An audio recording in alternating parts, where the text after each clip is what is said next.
छठे चरण में प्राथमिक शिक्षक के पद पर बहाल बीएड डिग्रीधारी 22,000 नियोजित शिक्षकों की नौकरी चली गई।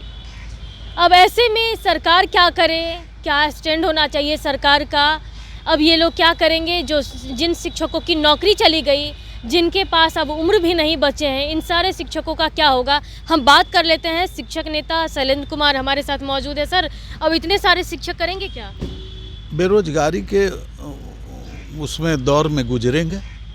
सरकार की दोहरी नीति है और सरकार चाहती है कि शिक्षा का विकास हो, गुणात्मक शिक्षा हो, आउटपुट हमें मिले, लेकिन कब मिलेगा?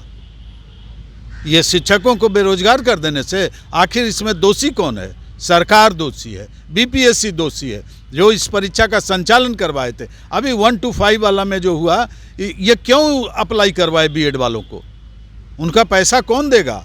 कौन जिम्मेवार होगा? अभी सुप्रीम कोर्ट जाने के लिए करोड़ों करोड़ रुपया का किसने? शिक्षकों को अधर में रख रहे हैं, उनके भविष्य को अंधकारमय करने में लगे हुए हैं और सरकार दोषी है इसमें, शिक्षा मंत्री दोषी हैं और ये के पाठक जी जो नौकरशाह हैं ये दोषी हैं।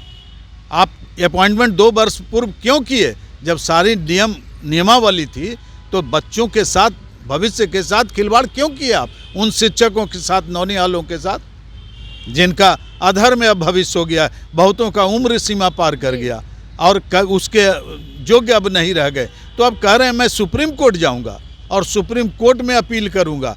और दूसरी ओर भीतर चल रहा है कि 6 to 8 में इनको हम एडजस्ट कर देंगे। ऐसी क्या परिस्थिति आ गई भाई? क्यों नहीं आप उनको ये किए? 22,000 शिक्षक जो अभी क्या किस स्थिति में गुजर रहे हैं, बोलिए। आपने वेतन रोक दिया उनका, आप उनको बर्खास्त कर दीजिए। अब मैं न्यायालय का भी पूरी तरह ये करता हूं कि आप विद्यार्थियों के, उनके योग्यता को आपने प्रभावित किया है न्याय नहीं देकर। इसे न्याय नहीं कहा जाता है। सरकार को दोषी मानते हुए सरकार पर अंकुश लगाएं और दोषी पदाधिकारियों पर कार्रवाई का आपने आदेश नहीं दिया। शिक्षक ऐसे ही बहाल हो गए।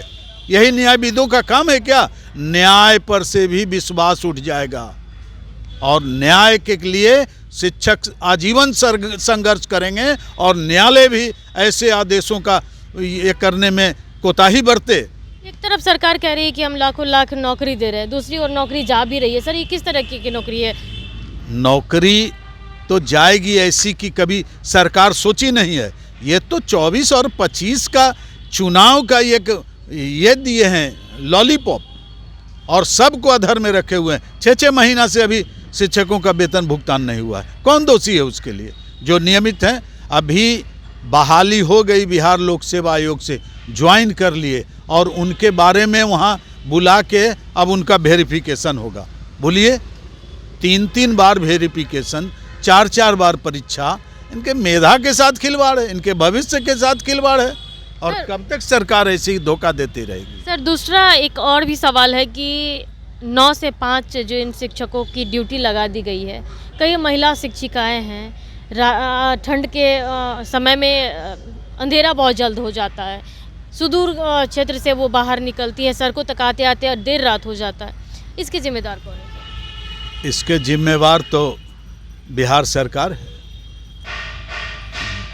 ऑल इंडिया करिकुलम डिबेट में शिक्षाविदों के इस उपस्थिति में राष्ट्रीय परिचर्चा अधिनियम के तहत मात्र 225 दिनों का ये किया गया है और साल में 225 दिन या 35 सप्ताह और 4.5 घंटे से लेकर 5.5 घंटे तक का साप्ताहिक प्रतिदिन का, और साप्ताहिक जो है वो कुछ घंटे उसके लिए किए गए हैं निर्धारित। लेकिन सरकार जो है नई शिक्षा नीति 2020, नई शिक्षा नीति 1986 और अभी जो राष्ट्रीय परिचर्चा में जो ये आया पाठ्यक्रम परिचर्चा में, उसमें समय निर्धारित किए हैं, उसका उल्लंघन कर रहा है ये बिहार सरकार और शिक्षा मंत्री और ये नौकरशाह उसका तो खुलेआम उल्लंघन कर रहे हैं। आखिर सह तो सरकार का है।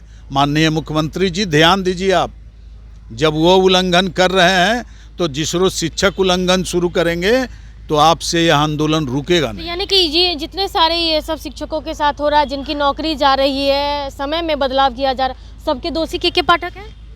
के पाठक नहीं है, सरकार है, संघ है शिक्षकों के, उनकी चुप्पी है। एक रोज आह्वान करें तो पूरा राजधानी जाम रहेगा। कितनी गोलियां चलाएगा, कितनी लाठी चलाएंगे, कितने अश्रु गैस और पानी की फुहारा देंगे, कितनी लाठियां हैं इनके पास। लेकिन शिक्षक एक समय देख रहा है, समय की पहचान कर वह स्वयं आंदोलनरत होगा और सरकार को झुकना पड़ेगा। बिहार के शिक्षा विभाग के एसीएस के पाठक ऐसा कुछ कर ही नहीं सकते हैं। ऐसे में इन्होंने संघ को भी जगाने की कोशिश की है कि अगर संघ जग जाएंगे तो और बड़ा आह्वान करेंगे, तो सड़कों पर उतरेंगे, आंदोलन करेंगे, तो कहीं ना कहीं जो इन लोग की जो मांग है वो पूरी होगी और सरकार बैकफुट पर आ जाएगी। फिलहाल के लिए इतना ही। बने रहे कशिश के साथ। पटना से अंकिता सिंह की रिपोर्ट।